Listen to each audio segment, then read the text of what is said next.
اچھے دوست۔ رضوانہ ایک بیوہ عورت تھی۔ اس کے شوہر کا ایکسیڈنٹ میں انتقال ہو گیا۔ اس کے 3 بچے تھے۔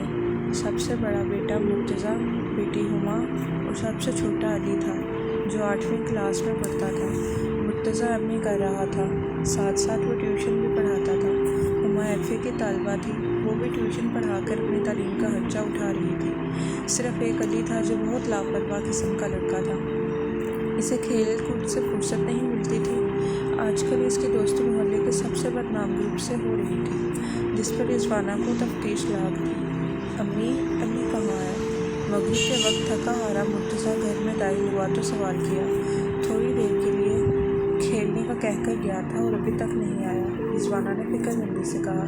جی نواب صاحب اپنے دوستوں کے ساتھ صدر میں گھوم پھر رہے ہیں، مرتضیٰ نے طنزیہ انداز میں کہا تو رضوانہ چونک گئی۔ مگر وہ تو کہہ رہا تھا کہ…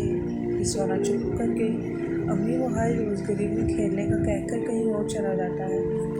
ہما نے بھائی کو پانی پیش کرتے ہوئے کہا۔ رضوانہ پریشان ہو گئی۔ اچھا آپ فکر مت کریں، میں اسے سمجھاؤں گا، مرتضیٰ نے ماں کو تسلی دی۔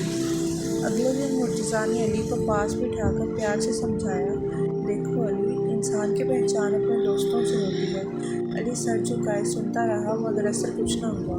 وقت تیزی سے گزرنے لگا۔ علی بہت جلد بادشاہ کے رنگ میں رنگ رہا تھا۔ اس کا پڑھائی میں بھی دل نہیں لگتا تھا۔ گھر والے سمجھا کر تھک گئے مگر علی کسی کی نہیں سنتا تھا۔ ایک دن مارکیٹ کی ایک مشہور کریانہ اسٹور میں چوری ہو گئی۔ پہلا شک بادشاہ اور اس کے گروپ پہ گیا کیونکہ چوری کے وقت وہ آس پاس موجود تھے۔ پولیس بادشاہ اور اس کے سب ساتھیوں کو پکڑ کر لے گئی۔ ان میں علی بھی شامل تھا۔ علی کے گھر والوں کے لیے ایک بہت بڑا صدمہ تھا۔ مرتضیٰ بھائی کو بچانے کے لیے جدوجہد کرنے لگا۔ پولیس نے تفتیش شروع کر دی۔ جب پولیس نے سختی سے کام لیا تو بادشاہ نے مان لیا کہ اس نے چوری کی ہے۔ بادشاہ کے سب ساتھیوں نے اعتراف کر لیا مگر علی بے قصور ثابت ہوا تو 2 دن بعد پولیس نے اسے چھوڑ دیا۔ علی جب گھر آیا تو رضوانہ دروازے پہ کھڑی تھی۔ علی کا حال بہت برا تھا۔ پولیس نے اسے بھی مارا تھا۔ علی ماں سے لپٹ گیا اور دھاڑے مار مار کر رونے لگا۔ بھائی مجھے معاف کر دیں۔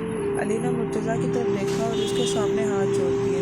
علی شکر کرو کہ تم پر کوئی الزام ثابت نہیں ہوا اور پولیس نے تمہیں چھوڑ دیا۔ اس وقت کے لیے تمہیں سمجھاتی تھی کہ اچھے لڑکوں سے دوستی کرو، برے لوگوں کی دوستی کا انجام برا ہوتا ہے۔ مرتضیٰ نے بھائی کو پیار کرتے ہوئے سمجھایا۔ بھائی اب میں سمجھ گیا ہوں کہ ایک اچھے دوست اور برے دوست میں کیا فرق ہوتا ہے، علی نے کہا تو انسان نے شکر ادا کیا۔ اس واقعے